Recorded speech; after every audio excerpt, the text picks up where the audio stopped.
Well, people are trickling in. It's very nice that you folks could come out today to this seminar, which has been put together by a great team. Before we get going, my name is Joseph Shannon, and our firm, Shannon Law Group, has a practice where we represent people that are injured due to vaccine side effects. Now, the purpose of this presentation fulfills our mission as a firm. Number one is to serve our clients. Number two is to inform the public, but also, really importantly, is to help you help yourselves and your families. So we plan on doing a number of these type of presentations from a great group of people that have spent a lot of time putting together things. One of the things that I wanted to make sure that you all have and you should order is a book put together by Jonathan Svitak Jr. Called Vaccine Injuries, Understanding the Vaccine Injury Compensation Program. This is a really good book as far as understanding exactly what your rights are under the vaccine injury program. And that was put together this last year by Jonathan, and it's really good.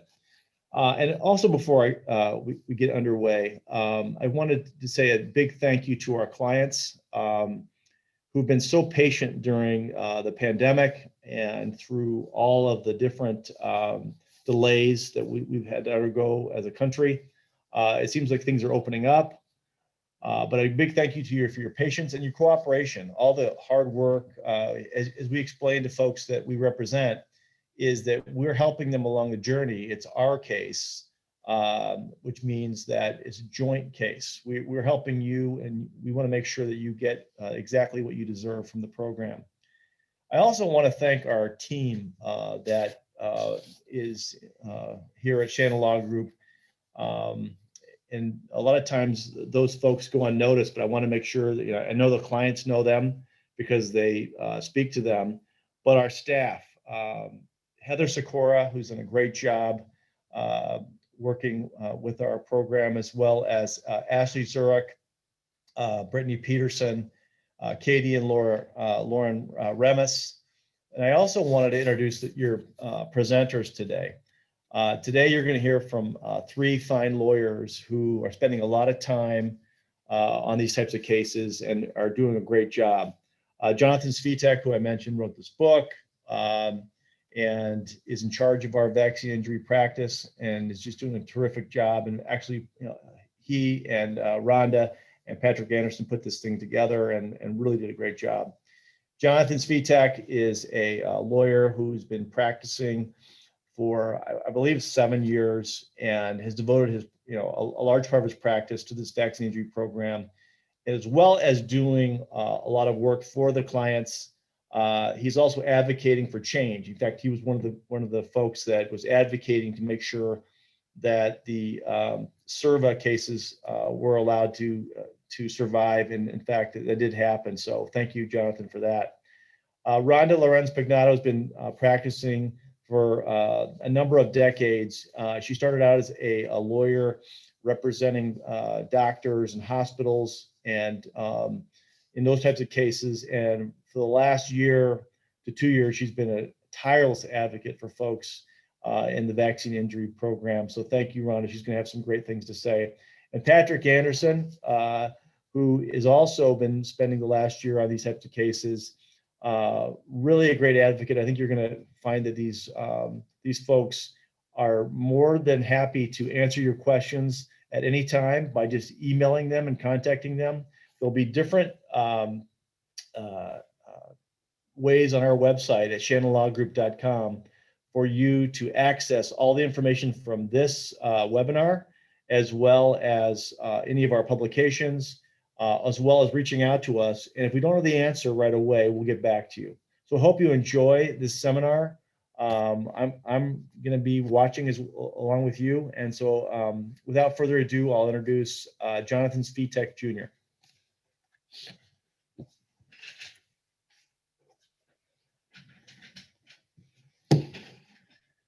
Hello, everybody. Thank you again for joining us today. I hope you're having a good Friday. As Joe said, Today, you're going to hear from myself and the two other attorneys who practice in this vaccine injury compensation program, Rhonda and Patrick. And the purpose of this webinar was to talk about some of the issues that come up, both current events, which is what I'm going to kind of touch on today, then also, obviously the most common injury that we see and most of our clients have experienced is this SIRVA injury. So we're going to spend a decent amount of time talking about SIRVA cases and the lifespan of a petition and how those cases are prosecuted in the program. So thank you again for joining us. If you have any questions at any point during the presentation, feel free to use this the chat feature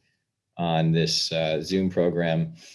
We'll be able to monitor that as we're going along, and we'll try and answer as many of those questions as we can. So without further ado, I'm going to share my screen now, and I hope you bear with us with the technology as we try and do this. So here we go.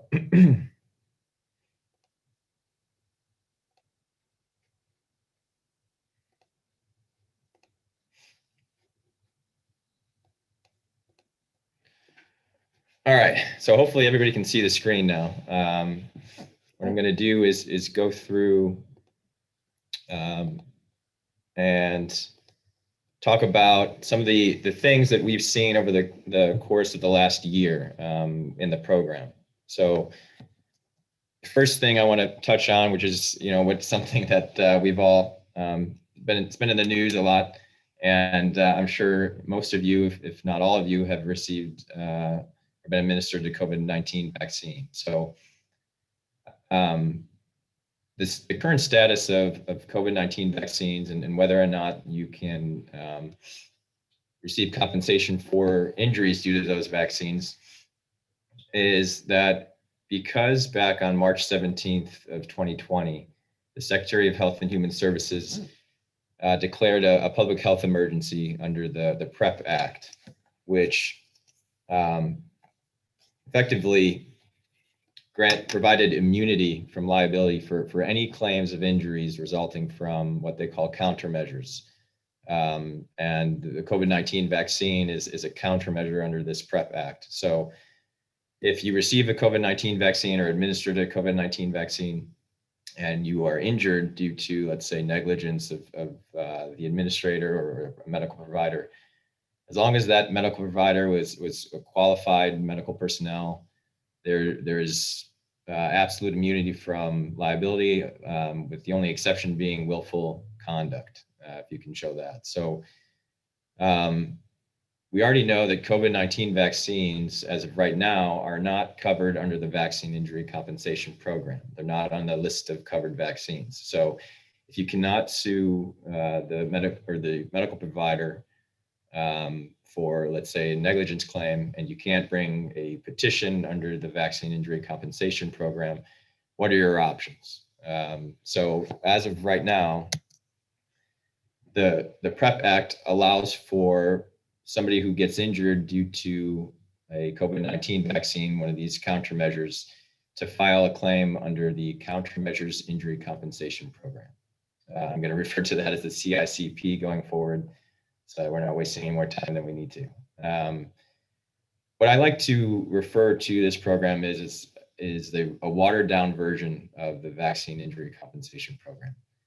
And you'll see what I mean when I explain how it works. So if, let's say, you received a flu shot and you experience some kind of side effect or injury, you can bring that case under the Vaccine Injury Compensation Program. You have 3 years from the date of the onset of your injury to bring that claim. Under the CICP, the statute of limitations is 1 year from the date that you received the countermeasure. So many times we don't really understand or can connect an injury to a vaccine. And it takes some time to put those together. Doctors may not recognize it. You yourself may not recognize it. I know that I receive calls from folks all the time, 2-3 years after their injury, having just figured it out. So 1 year is barely enough time to get organized and put a claim together and file it with the CICP. So right there, I think that's a huge disadvantage for folks who are unfortunate enough to be injured by a countermeasure. Secondly, if we're in the VICP, you have compensation available to you that Rhonda and Pat are going to go into, but it includes past and future unreimbursed medical expenses, so any out-of-pocket expenses, which is also available under the CICP. You do have lost wages and income available to you under the CICP as well. However, you're limited to a cap of $50,000 per year of lost wages or income.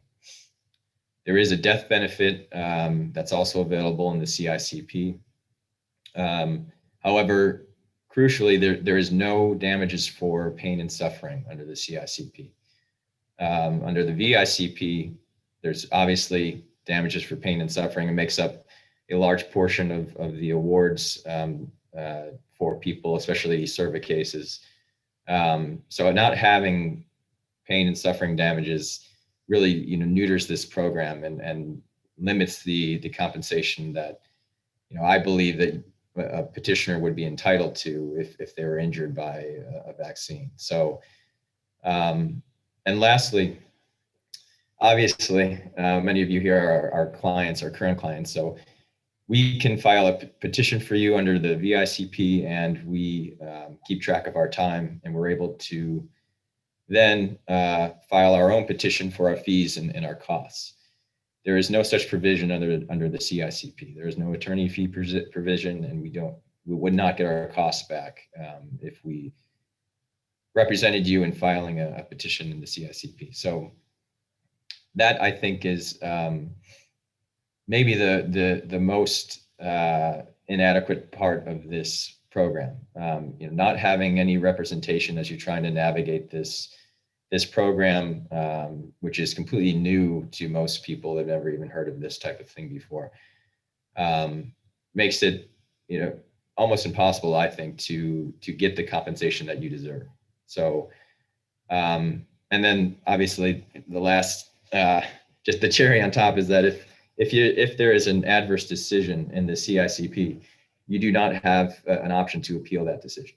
Whereas in the VICP, you would be able to file an appeal to the U.S. Court of Federal Claims, and from there could even file an appeal to the U.S. Appellate Court. So, like I said from the start, it's a watered down version of the VICP.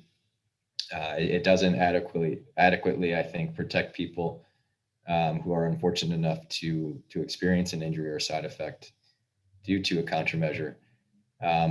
And for those reasons, we're pushing very hard for COVID-19 vaccines to eventually be part of the VICP.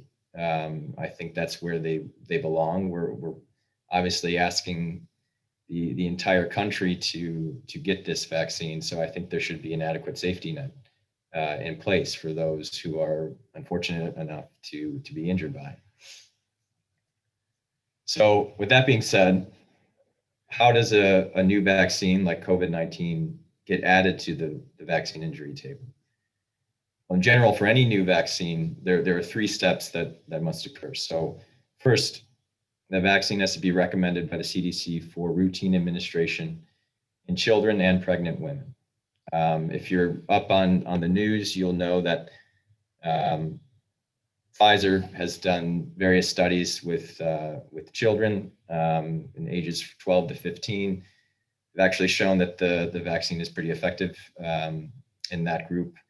So already we're seeing clinical trials in children, and the CEO of Pfizer recently said that he hopes to try and vaccinate as many children as possible before the start of the next school year. So we're pretty much there on this step. I would expect that we're going to start vaccinating children here in the near future. Second thing that has to occur is Congress has to impose an excise tax on the new vaccine. So this is something that if you've read my book, you'll know that the way that this compensation program is funded is by an excise tax on every dose of a vaccine, covered vaccine, that's administered. So Congress is the entity that has to impose that tax. And that signals that this new vaccine is one that's going to be covered under the program. It's going to be part of the program that's going to fund the program. So once that occurs, the last thing that has to happen is for any revision to the vaccine injury table, the Secretary of Health and Human Services has to publish that new rule to the Federal Register. And this is something, if you followed along with the SIRVA saga that we've gone through over the last year, you'll know that that can take some time as well. So those are the three things that must happen. And once those three things do occur, the new vaccine will be added to the table and it'll be covered under the Vaccine Injury Compensation Program. So obviously the question then is, when will COVID-19 vaccines be added to the table? This is something I touched on already. This is why I think it's important that they are added to the table. And I would invite you all to read this journal from the New England Journal of Medicine, this article by Catherine Van Tessel. And it goes through all the reasons why COVID-19 vaccines should be added to the table. And why, as of right now, with their current status in the CICP, it's really an inequitable situation for the people who are asked to get the vaccine. So I'll make sure to share this with everybody, and I really encourage you to read it. But like I said, the biggest reason is we want as many people to get this vaccine as possible. The government is asking everybody to get vaccinated. What we need is a proper and adequate safety net for those people who get injured by the vaccine. And as of right now, if you ask me, and you ask a lot of us that practice in this field, that doesn't exist right now. And it won't exist until this vaccine is added to the actual Vaccine Injury Compensation Program. So as I touched on earlier, we're all familiar, or most of us are familiar with the table revision process, having seen it with SIRVA. I expect that at some point COVID-19 vaccines will be added to the table. I don't know when that is going to occur. I think it will happen sooner rather than later. And obviously, whenever those steps start taking place, we'll keep you updated.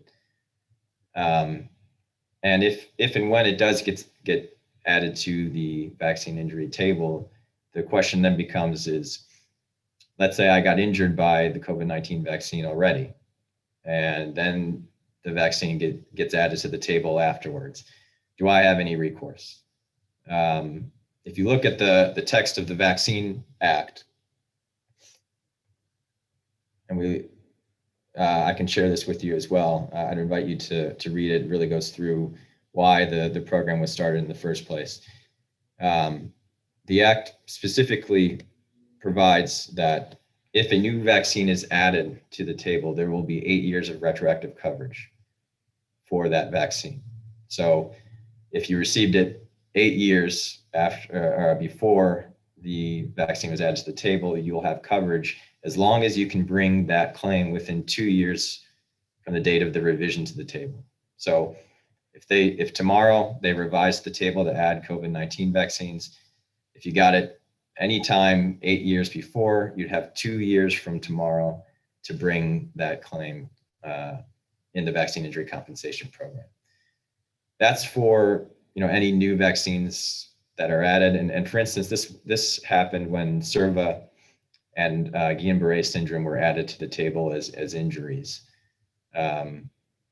They provided for 8 years of retroactive coverage. If you were injured by, let's say, a flu shot and developed Guillain-Barré syndrome, they allowed any claims for anybody that was injured 8 years prior to the revision to file a claim.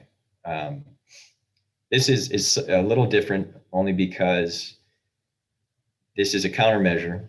It's anybody who receives the COVID-19 vaccine right now is doing so under a public health emergency declaration.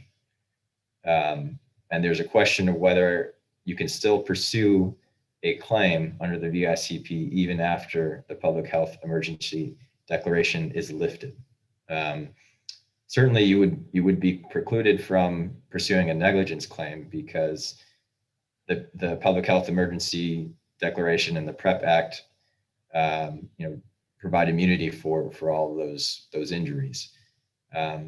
So it remains to be seen if this Vaccine Act, if it will provide for 8 years of retroactive coverage.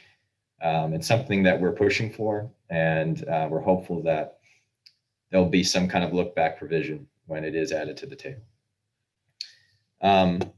Even if there is no retroactive coverage for COVID-19 vaccines, it does look like that if you were up on the news yesterday, that COVID-19 vaccines are here to stay for a while. The CEO of Pfizer came out yesterday and said that it's likely that in the next 12 months, we might need to get another vaccine. And that kind of points to a situation where COVID-19 vaccines may become seasonal. It may be like a flu shot where we have to get it every single year. Obviously, there's a lot of speculation. We're not sure what may happen in the future, but if and when the COVID-19 vaccines are added to the table and we have to continue to get them, we're still hopeful that at some point they do get added. So if we do have to keep getting these vaccines in the future, any future injuries will be covered. So the other topic I wanted to touch on is the Serva rule change, because as of right now, it's still pending. A lot has happened over the last year, and if you've been following along with some of our blog posts and things like that, you'll know that it's been quite a saga. But this is a little bit of a reminder of the history of this rule change. In July of last year is when the Secretary of Health and Human Services initially proposed the rule to remove SIRVA from the table. And when I say remove it from the table, what I mean is the vaccine injury table, obviously provides lists of covered vaccines, but they also indicate the injuries that are associated with those vaccines. If you're able to meet the criteria of the table, and this is something that Rhonda and Pat are going to go through, there's a presumption that the vaccine caused your injury. So it's crucial to a lot of the claims that are made in the vaccine injury compensation program. Removing SIRVA from the table wouldn't necessarily preclude you from filing a case alleging a SIRVA injury in the vaccine injury compensation program, but you would have to prove that the vaccine actually did cause your injury, and you wouldn't be afforded that presumption any longer. So it's something that we obviously, as a bar association and us ourselves, fought to prevent this rule change from going into effect. We did so up until January 21st, when the rule change was published in the Federal Register. They gave it an effective date of February 22nd, and we thought maybe with the new administration something might happen, and it did. When Biden was inaugurated and the new administration came in, they put a pause on this rule change from going into effect. So that happened on February 19th, and it has been delayed until April 26th or 23rd, a week from today, actually. Back on March 17th, about a month ago, the new administration actually proposed to rescind the rule entirely from going into effect. So no more delay, just take the rule out from being effective whatsoever. So that is still open for public comment, actually, today. It will close today. So if you haven't already, I would invite you to visit the Federal Register. Here's the link here. And you can submit a formal comment in support of their decision to rescind the rule to remove SIRVA from the table. Already we have 94 comments. We'd like to see that number get up even higher, really show them that this is something that we're all in favor of. So we expect that at some point next week, that rule will go into effect, and the table will remain as it is today. There will be no removal of SIRVA.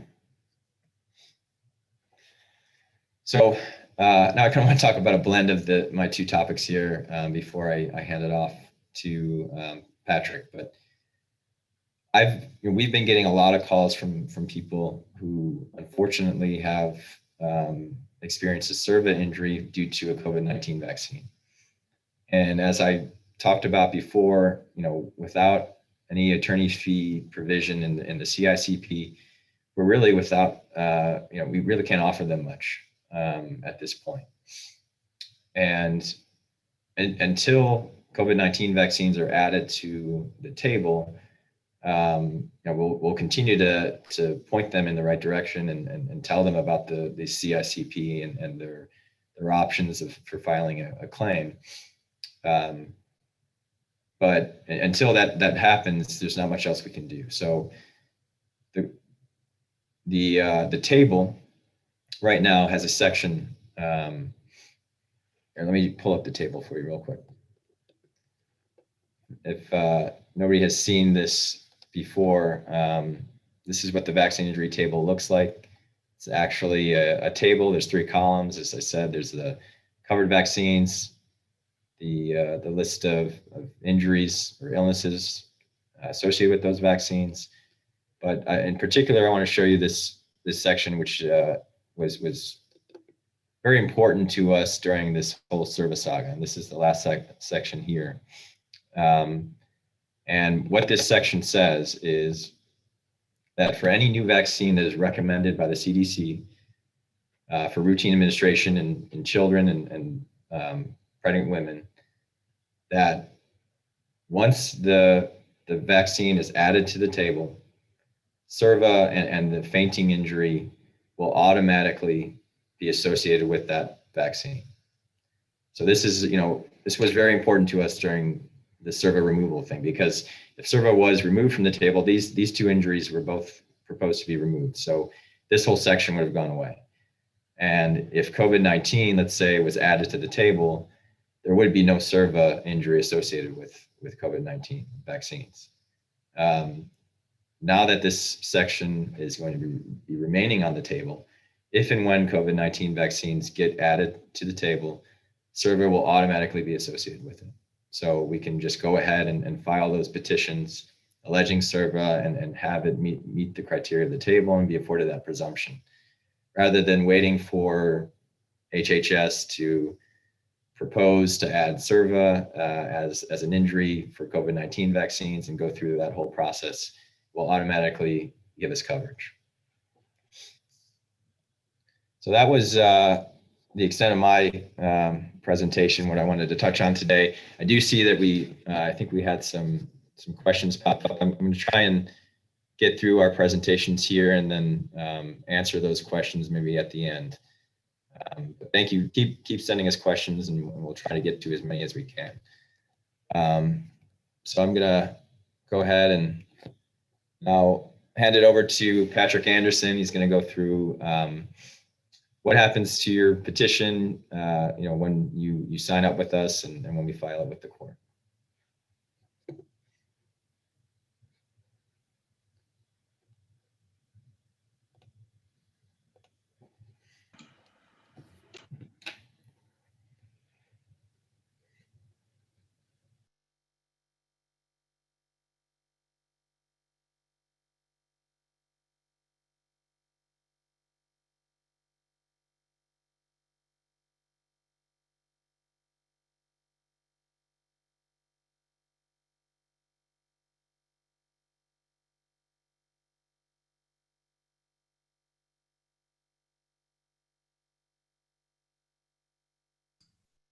All right. Let's see. Are we good to go? All right, cool. Hi, everybody. I'm Pat. Sorry about that little glitch there. I see some of the people that I've already talked to, and I see some names and faces that I haven't seen. So nice to meet you all. I am going to go through kind of the process of filing a petition, and from the time you call us until your case is resolved, you know, kind of the steps along the way and the process and the procedure there. So in other words, non-stop thrill ride, buckle up. Vaccine cases are unique, and so they're not like your normal case if you were hit by a car, got in a car accident and filed a case in court and went to a jury trial. And because, as John talked about, the case is set up by the federal government as a fund, with a fund to compensate people who are injured as a result of vaccine administration. And so because the system's a little different, the process is a little different. So I know Rhonda is going to talk about the table in a little more detail after I'm done, so I'm not really going to focus on that. This is kind of just a broad overview of kind of how the system works from the time you call us until the time, hopefully, inevitably, you're paid. So I've kind of broken it down into 5 big steps. The intake of the case, the process some of you guys have been through before, filing your petition with the vaccine court, filing what's called a statement of completion with the vaccine court. Then you move on to a phase where the court determines whether you are entitled to compensation. And then if you are entitled to compensation, the court will determine how much. So first step, intake. We get to know each other a little bit. You either contact our office by, you know, filling out a form on our website or making a phone call, and there's a call with an attorney that's scheduled. We get some information from you. And you get to know a little bit about how the program works. Usually after our initial call with you, we will send you questionnaires, a couple of questionnaires that will help us with the process down the line. And a lot of times we find it's easier just to send you these forms so you can gather the information that you have, pull it from your files, pull it from your records, rather than trying to put you on the spot to give us that information over the phone, where sometimes things can kind of be lost in transcription, so to speak. So these questionnaires, you give us your contact information, medical providers, potential witnesses that may have observed you throughout the time that you've been dealing with your injury. You get to tell us about the limitations on your life that have been caused by the injuries. It'll help us get all of the correct medical records that we have to file with the court. It'll help you take some time and think of some concrete examples of the way that your injuries have impacted your life. We'll also send you a couple of forms, attorney-client agreement, authorization for release of medical records that will, you know, make it official, will allow us to represent you, will allow us to go out to your medical providers and say, hey, we represent so-and-so, give us their records. They've allowed us to take a look. So that's kind of the intake process there. Once the intake process is completed, we have all the forms, we move on to the next step, which is filing the petition. The court, there are specific requirements that are required to be contained in the petition. The petition is the first document. The purpose of it is to set forth the basic facts of your case for the vaccine court. Basically outlines the who, what, where, when of how your injury occurred, so that the court and the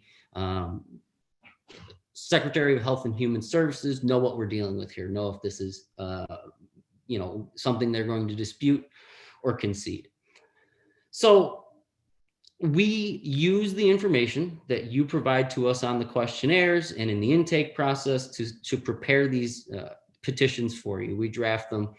Some of the required information is name, date of birth, the type of vaccine, the date that it was administered.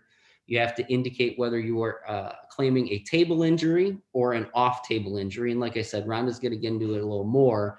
But basically, if you can prove that you have a table injury, your case becomes a lot easier to prove. If it's on the table, it's presumed that your injury is caused by the vaccine. If it's off the table, you have to prove that your injury was caused by the vaccine by bringing in experts or bringing in your doctors to prove that part of the show. You also need to indicate the date that your first symptoms began. You need to describe your injuries and your symptoms. And you need to make a statement that your injuries, the symptoms of your injuries have gone on for more than 6 months. needs to be a description of your pre-vaccine condition.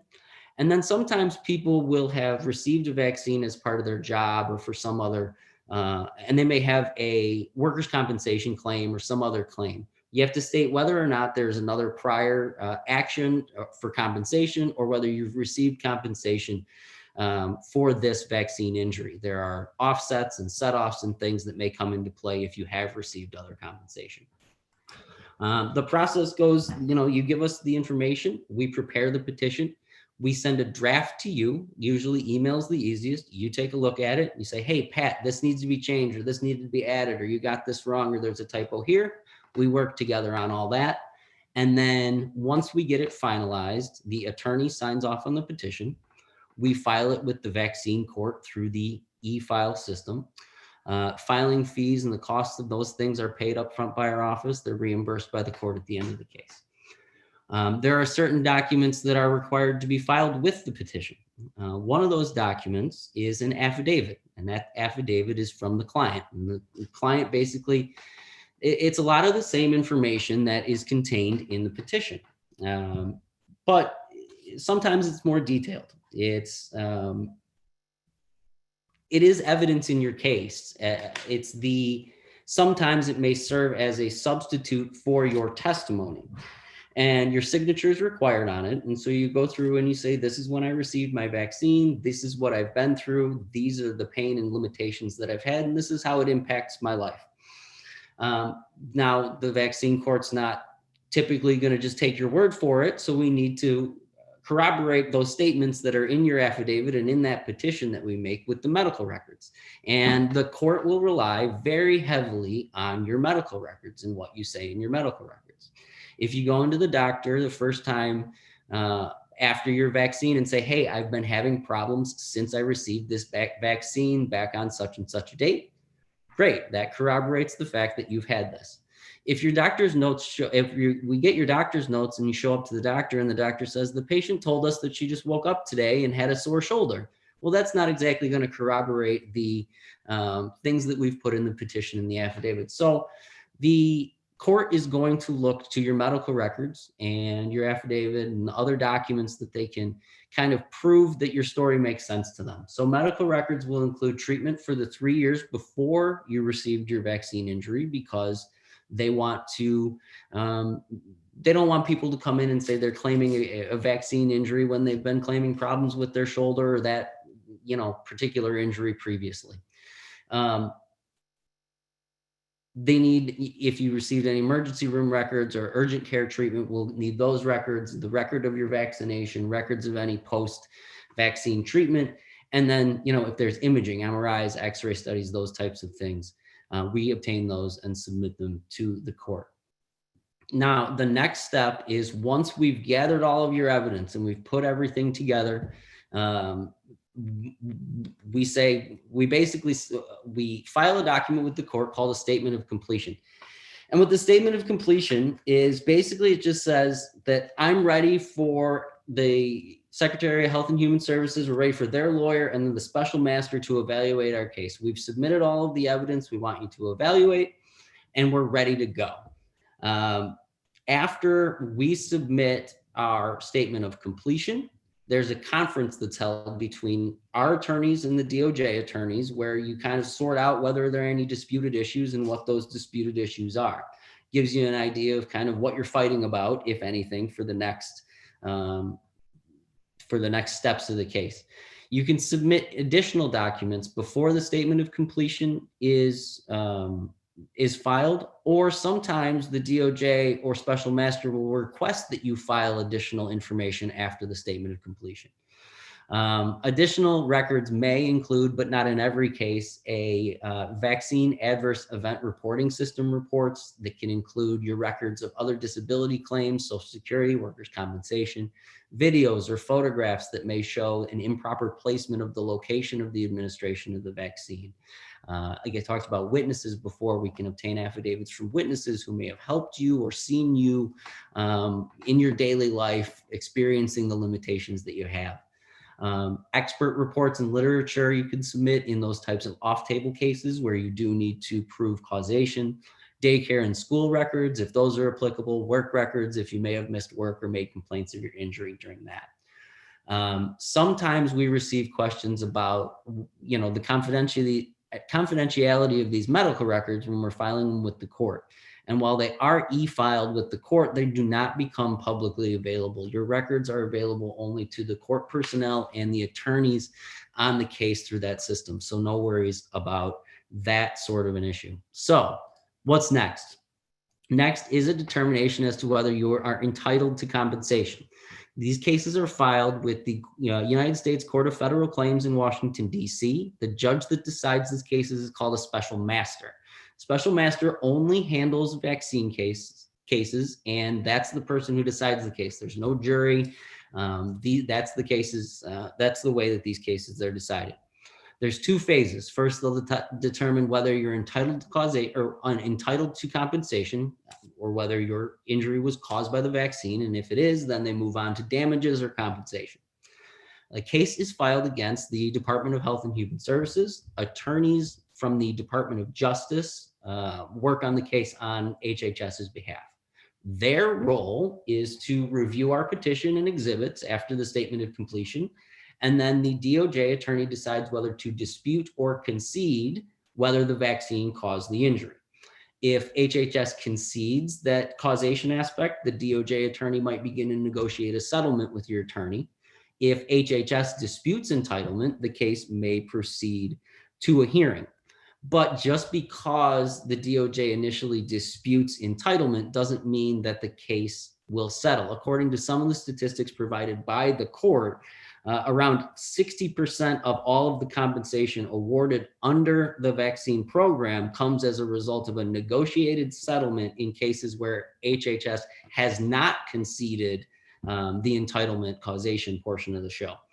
The other thing that can happen is there's no limitation on when alternative dispute resolution can be used. Either side can go to the court, or they can agree with one another to try to settle the case using a number of different methods. You can go to the court and have the court help try to settle the case, resolve it between yourselves, resolve it with a different mediator. So that can come into play at any time. So that's kind of a wild card. The timing of these cases is that, they are in, they're designed, the system is designed to be quicker than regular civil litigation. And a lot of times it is, but it's not always, and every case is different. So there's no way we can sit here and tell you that your case is exactly going to take this amount of months, or there's just too many factors, but we can kind of give you a better idea. Actually, let me move on here. Before I actually get into the timing of these things, the last phase after the entitlement phase, if you do not reach a settlement with the Department of Justice and they've disputed the case goes on to a special master. And you present your evidence to the special master. The special master decides whether you are entitled to compensation. And then after that, there are time to, let me back up. So in settled cases, the special master still needs to approve the settlement. So in settled cases, whether they're disputed or conceded, you're still looking at about 12 to 18 months for these cases to be decided. In disputed cases, the case goes on, you present your evidence, you get a written decision from the special master after he considers all of the evidence and the arguments. And then after the special master issues his decision, each party is entitled to file a motion for review within 30 days. And then the petitioner has 90 days to either accept or reject the judgment. According to the vaccine guidelines that were published by the vaccine court, it's usually around 30 days from the time you elect to accept the award until a check is mailed. But they caution you that even in settled cases, it can take up to 6 months to get a check out of the Department of Justice. Also, the Department of Justice, at least last I checked, was still issuing paper checks.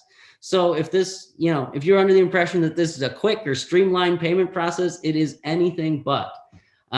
What kinds of compensation are available? Past and future medical, rehabilitation expenses, life care plans, lost earnings, past and future pain and suffering. There are several factors that the court will look at to determine the amount you're entitled to for pain and suffering, how aware you were of the injury, the severity of your injury, and how long you had to deal with that thing, with that injury. Attorney's fees, John covered a little bit, but like he said, we petition the court based on hours, they award it. The big key here is it doesn't come out of what the petitioner receives. If the court awards you $100, you get $100, not $100 minus Pat and John and Rhonda's fee. We petition the court, they determine what we're entitled to based on the hours that we worked, they decide whether they're reasonable, and they award a separate compensation. So it doesn't come out of what you receive.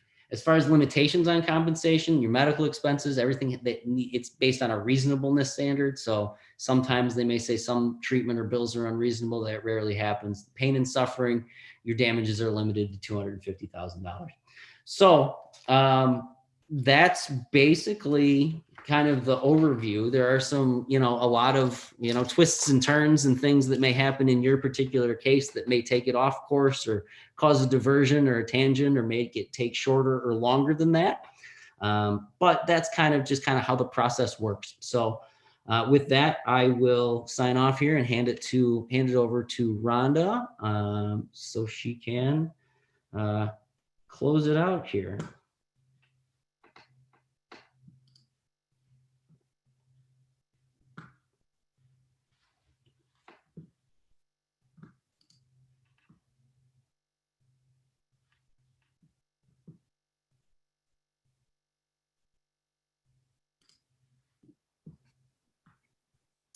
Okay. Good morning, everyone. Give me a second to share my screen here.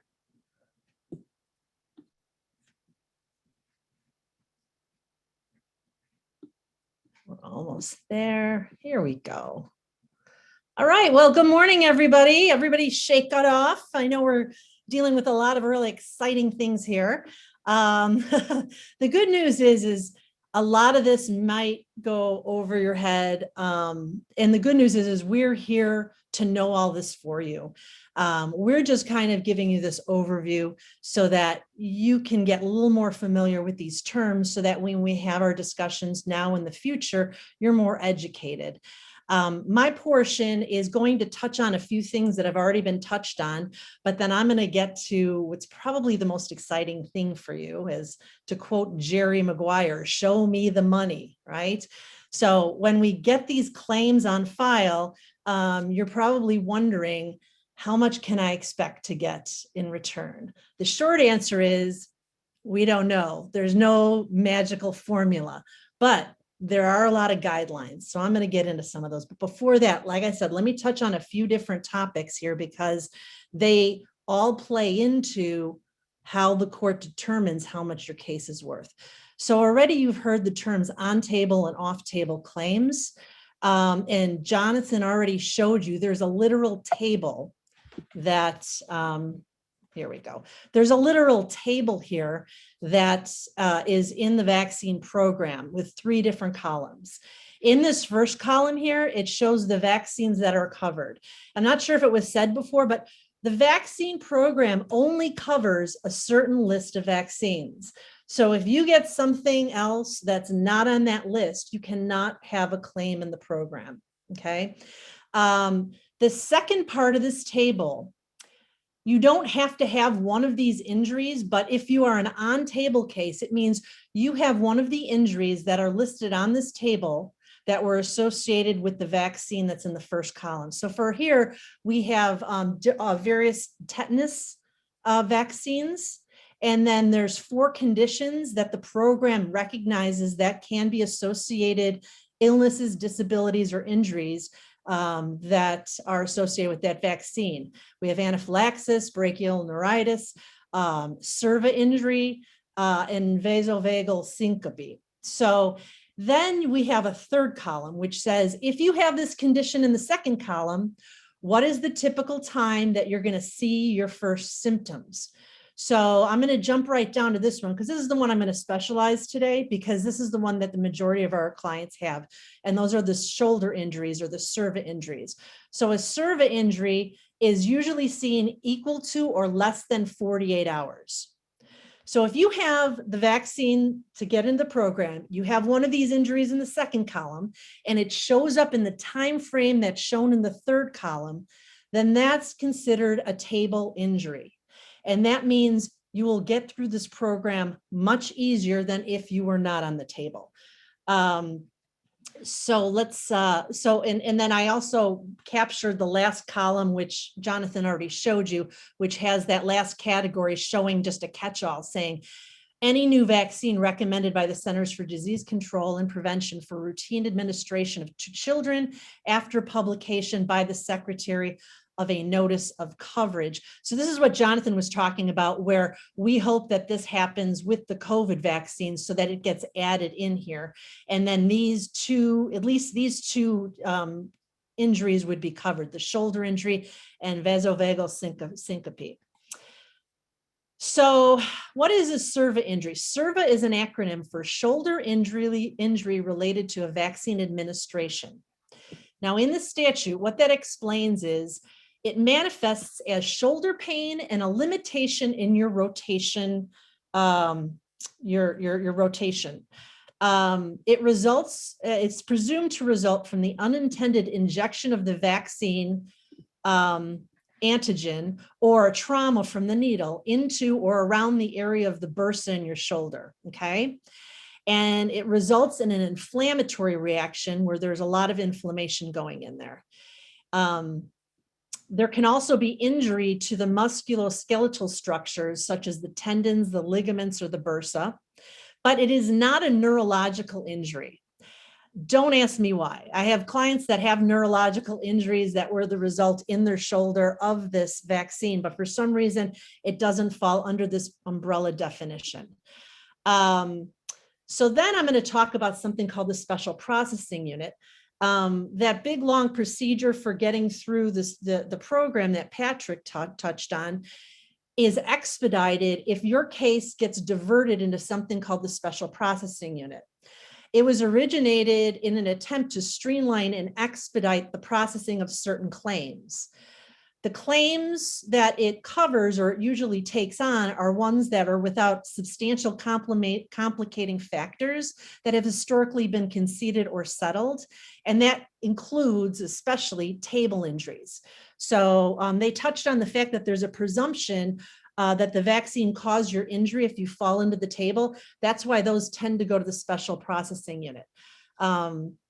Just as an aside, some things that might not get into the special processing unit is if you they found out that you had already had a long history of shoulder injuries, and there's other complicating factors around that.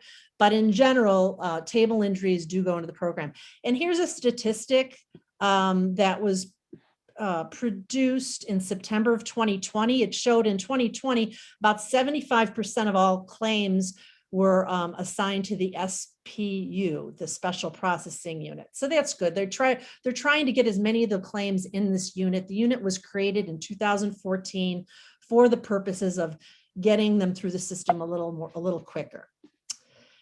Okay, so now let's just break it down. So once you get that petition on file and you're part of their system, the vaccine cases go through the process in two phases. The first phase is the entitlement phase. So it's being determined whether you're entitled to any compensation at all. Was your injury an injury that was caused by the vaccine?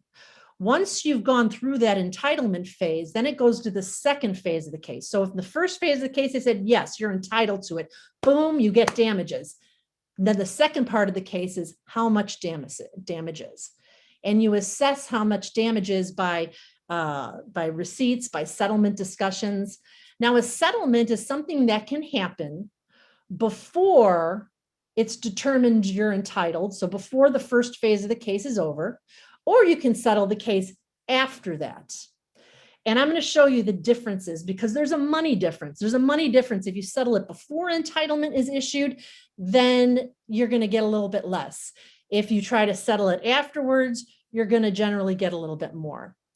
But in general, this has already been touched on, the amount of damages that you can get under the vaccine injury program are your past medical expenses from out of pocket, lost wages and earnings, future medical costs. It's not very often that they award those. Those are in cases where there's proven facts and usually experts showing that you are going to need some kind of substantial medical care in the future. And then pain and suffering. And as Jonathan touched on, that is the bulk of most of these awards for these shoulder injuries. Also, I want to point out that 1, 2, and 3, they're specific numbers usually. So out-of-pocket expenses, you add up your bills, it's a specific number.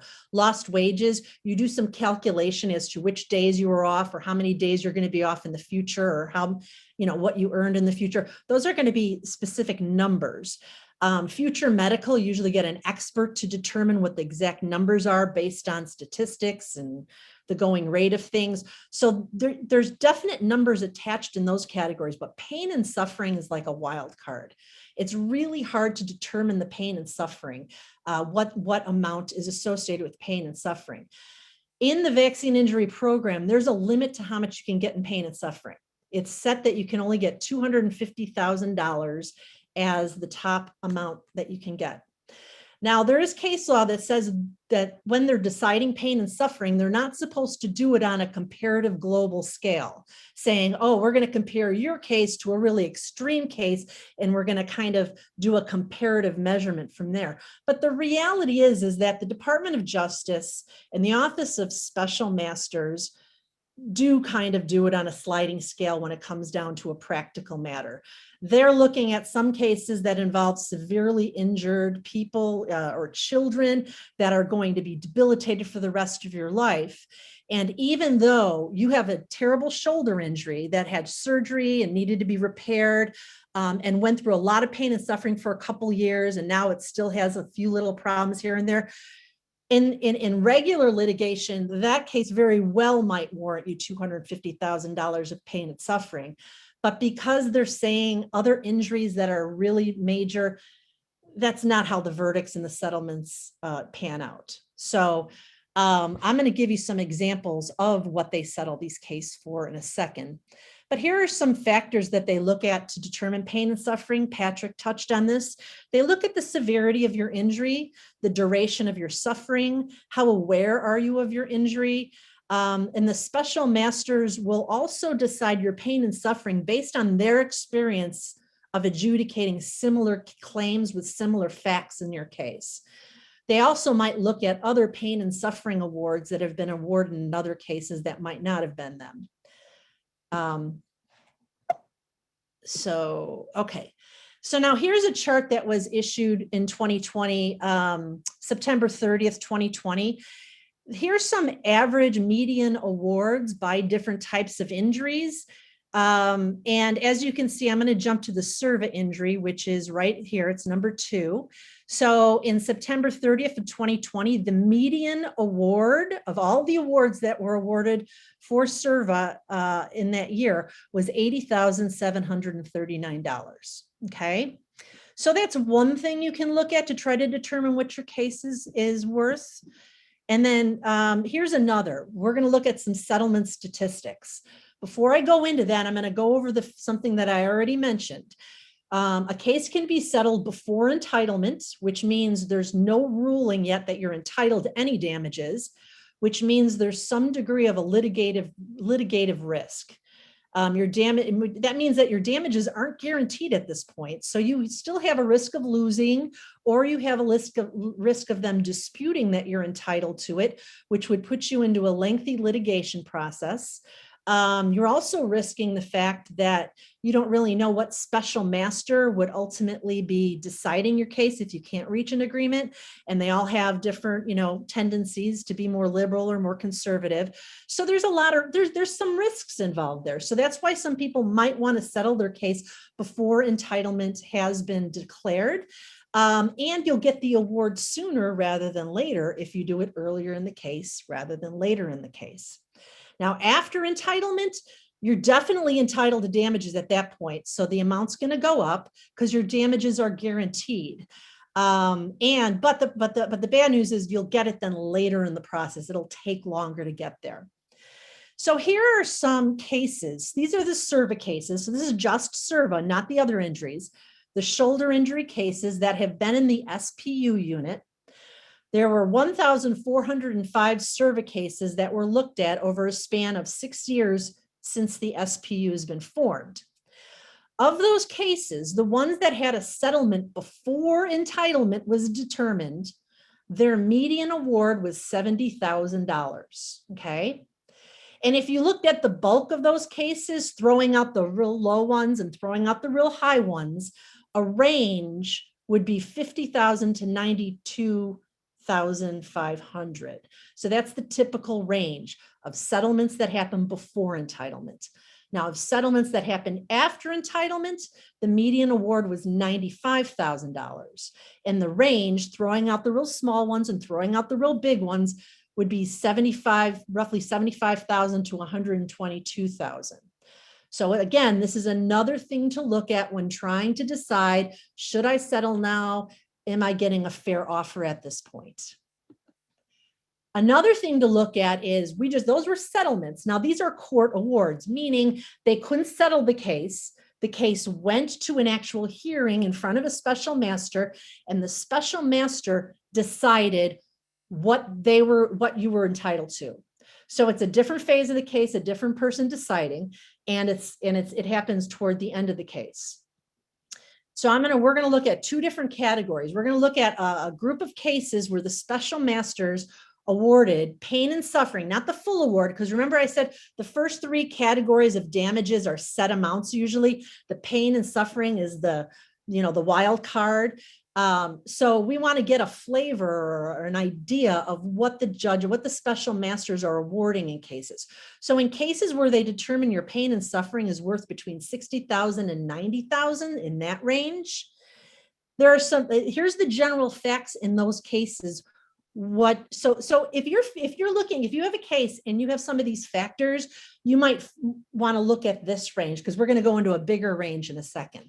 So in the cases where they awarded pain and suffering between $60,000 and $90,000, in general, the SIRVA injuries had a good prognosis in the medical records. There was some residual pain in some of the cases. Other cases, it was resolved completely. No future pain and suffering was proven or awarded. The range of motion restriction was mild to moderate, and that's established usually in the medical records. And they had MRI results, and the MRI results showed mild to moderate pathologies such as tendinitis, bursitis, or edema, which is liquid. The duration of their injuries was on an average of 14 months. So they were experiencing injuries from their shoulder injury for 14 months, but the range was usually 6 months to 29 months. Their pain was usually rated at a 6 or lower in about half the cases. That type of a pain level lasted for an average of 6 or 8 months, excuse me. And in some of the cases, their greater pain and suffering was only experienced for 3 months or less, and then it kind of went down from there. And in less than half the cases, they had 1 to 2 cortisone shots. So that's kind of a major thing to have a shot here. So in some of these cases, that actually did happen. And they had physical therapy in most cases that was 2 months, lasted 2 months or less. And in none of these cases did they have a shoulder surgery. And in about 7 of these cases, which is a little less than half, there was a delay in treatment. So the delay in treatment varied from 42 days to 6 months. And that's an important factor because, if I feel like my arm is falling off and I'm in extreme pain and I'm in tears, it's going to be presumed that you have a really bad pain and suffering and you're going to get treatment sooner rather than later. If you have bad pain, but you can really negotiate through it, or you can tape it up and kind of, get through your life without it and think it's going away, and that might delay your treatment, and they'll think that your pain and suffering is probably a little bit less than the first example. So now here are court awards where the court award for pain and suffering was in the range of 110,000 to 160,000. And that included about 8 cases. In those cases, same as before, the injuries had a good prognosis. Same as before, the other example, there was no future pain and suffering. But in this case, the limitation of their range of motion in their arm was considered moderate to severe in their medical records. The MRI results showed more significant findings, and there were more multiple findings. So there was a lot of things going on described in their MRI. In 7 of those 8 cases, one of those findings was evidence of a partial tearing of something in their arm. So that's a little bit more major, or at least it's considered a little more major in a little more painful in these court awards. And in 7 out of 8 of these cases, there was actually a surgical repair to the shoulder. I believe the 8th one, he couldn't have surgery for other reasons, but he definitely was a candidate for surgery. Also, in this range of pain and suffering, in the medical records show a pain rate of over 5 from these people. They experienced in one case, the person had a significant amount of pain that lasted 8 full months, and then an actual 2 years of pain and suffering that dragged out. In 6 of these cases, cortisone shots were administered. The physical therapy here seemed to arrange in a much higher way. They had physical therapy range was between 1 and 28 months.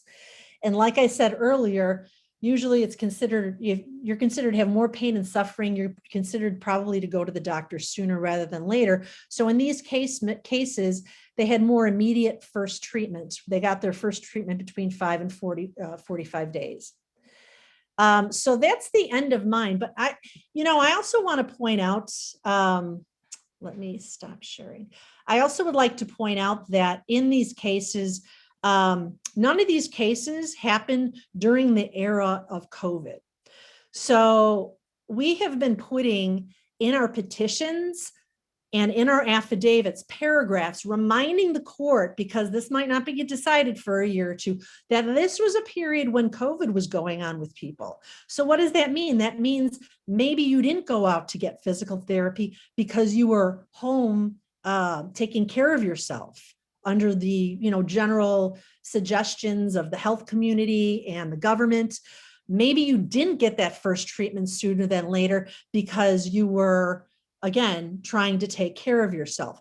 So we are very cognizant that that is a factor in a lot of our cases right now, and we're definitely going to push that so that the court does not hold that against you when they're determining their awards.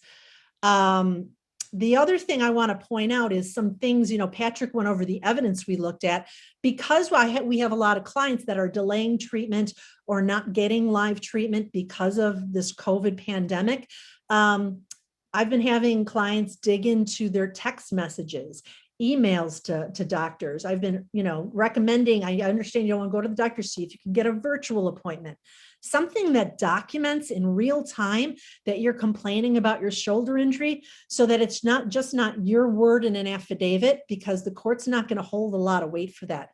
So that there's a third party, whether it's somebody you text, somebody you emailed, or especially your medical records from a virtual appointment, something to document that you're complaining about this injury and it's connected to this vaccine when you got the vaccine. That is all additional proof so that you fall into that table injury, and we can get it nice and neatly wrapped up for you as best we can, so that we can get you through the system as quickly as possible, and we can get you as much damages as we possibly can. So that's the end of my portion. And so now I'm going to, or Jonathan, do you want to take back over? Sure. Thank you, Rhonda and Patrick. I think those were excellent. I learned some new stuff, I think, even. So a couple of things I just wanted to add to their presentations.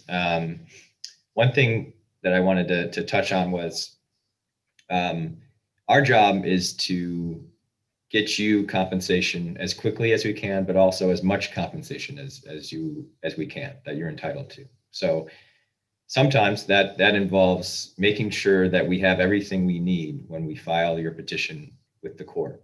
We want every record that you have for treatment. We want all of the affidavits that we need, any other evidence that's going to help us, number one, prove entitlement, but also prove your damages to the court. So the last thing we want to happen is file your petition, file a few records here and there, have the court tell us, we want to see these records, we want to see these records. All that does is delay your case. So sometimes it may take us some time to get everything we need, but that in the long run is going to make the case go by more quickly. It's going to ensure that if your case is a candidate for the SPU, that it is put in the SPU. So those are the sorts of things that we're trying to do. And then also, when it comes time to determine your damages, Rhonda went into this, we could, try and settle some of these cases before entitlement. We could call up or try and engage the DOJ and see if we can make some of these cases go away. Maybe we get you a quick check, but that's not really how we like to operate. We want to make sure you get every penny that you're entitled to. So sometimes that also prolongs a case because, especially these days, the DOJ and HHS are offering, amounts that historically are not in line with what we've seen with some of these SIRVA cases. So if we have to go to hearing and have the judge decide what your case is worth, we'll do that. If we feel that they're not offering what you're entitled to, we have that option. That's why the judge is there, and we'll use them if we have to. So we'll obviously include you on all those conversations when we get any offers from the DOJ or HHS, and we'll make the right decision. So those were just some of the things I wanted to add to those presentations.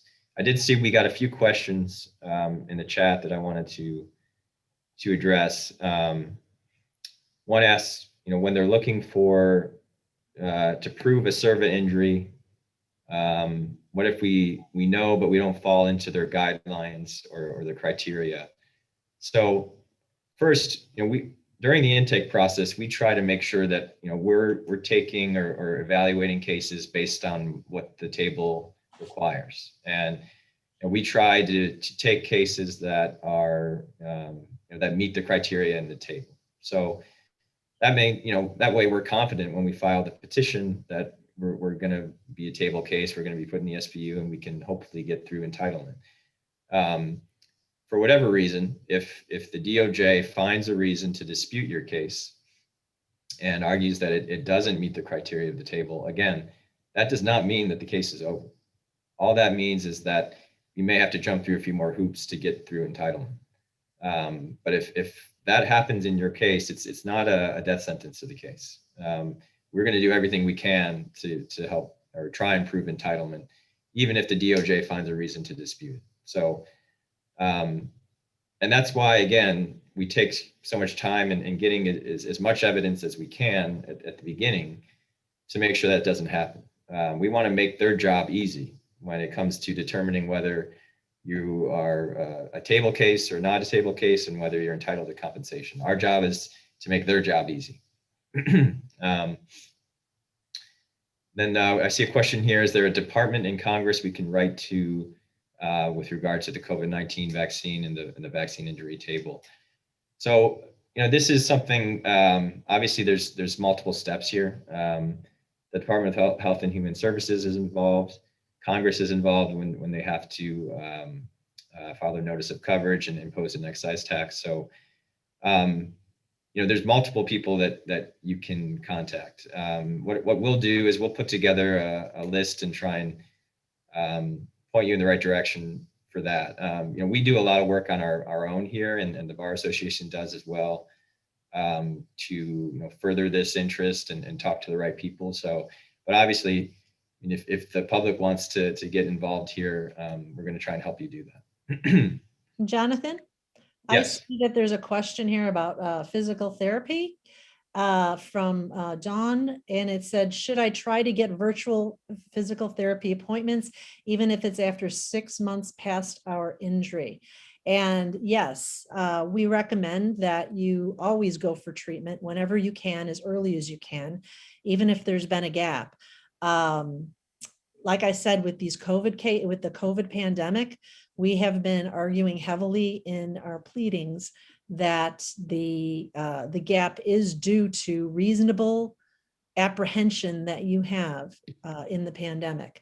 So we have clients that have gotten virtual physical therapy. I've also had a client that went once just to get a home exercise program, to get a full evaluation and home exercise program. Yeah. So there, and there's another question here. 6 months after injury, do I need to go back to the doctor to get another MRI to follow up? It's hard to answer that specifically. It depends on the specific factors of your case. So it's one thing that I'll say about this, and this is from Amy Gray, so thank you, Amy. In order to be eligible for compensation, your injury has to persist for 6 months. So we all know that, and when we file petitions, we have to have some medical records after 6 months that helps show that you have some symptoms. You still have a positive finding on exam or something like that. After 6 months, if we've satisfied that requirement, all the treatment that you have after 6 months goes towards your pain and suffering. It helps prove and establish that you're still having symptoms, you're still in pain, and the severity of your injury. Whether or not to get a particular type of treatment like an MRI or physical therapy or a cortisone shot, we don't wade into that. We're not doctors, we're not your physician, so I'm not going to give you medical advice. The thing you can control is going and following up with your doctor when you have pain and when you have symptoms. Follow their advice when you get there, but it's important that you keep documenting your symptoms. That's what's going to help us in the end prove that you're actually having the pain that you did have during that time. Now, I would just add that the most important part, obviously, is to get yourself better, is to address the symptoms and the pain that you're having and follow the recommendations of the doctor. Don't do anything just specifically because you have a vaccine case. Do the things because you're trying to get better. If it happens to help out your vaccine case and it works, great. But, the goal here is obviously for you to get better. And, when the judge sees that you are following the recommendations of your doctors and you are making consistent complaints, that, that helps to prove that portion. And to make sure that you're documenting with your doctor, orally telling him that you've experienced this from the vaccine and giving him the vaccine date, or the physical therapist is good. Many times we get records and they are mislabeled as to the date or there's no reason for put down for why the shoulder pain began. It's just helpful that the records clearly support what we're claiming here. If they don't, it's not fatal. Don't worry about it. But that's one of the things that you have control over, is what you're telling your doctor and having it as accurate as possible. And I see another question here with regard to whether you should follow up with a doctor as opposed to physical therapy.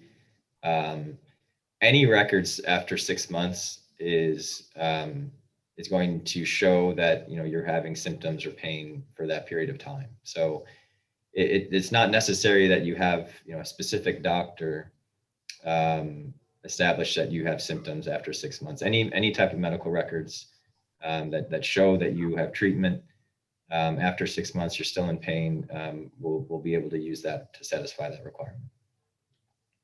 Jonathan, why don't you take this next one, because it's about the COVID vaccine. Okay, so it looks like we have a question here about, unfortunately, someone passing away after taking the COVID vaccine. So first of all, very sorry to hear that, and our condolences. I know that, we discussed that it's not part of the vaccine injury compensation program. So your options, as I talked about earlier and right now, would be to file a claim in the Countermeasures Injury Compensation Program, and we'll provide all this information for everybody. There is a death benefit that's available in that program. It's limited. It gets updated every year. I don't know the number off the top of my head right now, but we can provide that to you as well. And in this type of case, what you're going to need to do is actually prove that the COVID vaccine resulted in the death of your sister. So the things that you could do to try and take steps to doing that now would be to try to get maybe an autopsy or something done, because you're going to need proof to show that.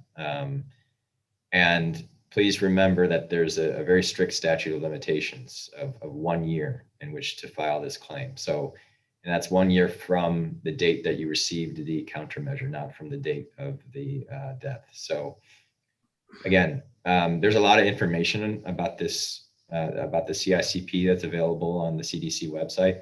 We'll make sure everybody has links to that. And if you have any other questions after that, feel free to give us a call or email us, and we'll try and get through that with you. I did also see a question here from Wayne on whether if you file a claim in the CICP, if that precludes you from filing a claim with the VICP later. Again, right now, there's no guarantee that there's going to be any look back provision or some kind of retroactive application of the VICP for claims involving the COVID-19 vaccine. So unfortunately, I can't answer that question right now. I mean, what you could do is try and wait as long as you can to file under the CICP. You have 1 year from the date you received the vaccine. And at that point, you make a determination. There may be some news about the COVID-19 vaccine being added to the table. There may be some news about whether or not there's going to be a look back provision or some retroactive application. So, unfortunately, I know that's not, a satisfactory answer right now, but it's, you can wait up to a year and see what happens. Let's see if we've got any more questions coming in. I don't see any. Again, if you have any questions that you think of after this, you want to call me or email us, feel free to do that. Okay, so before closing out here, let's see.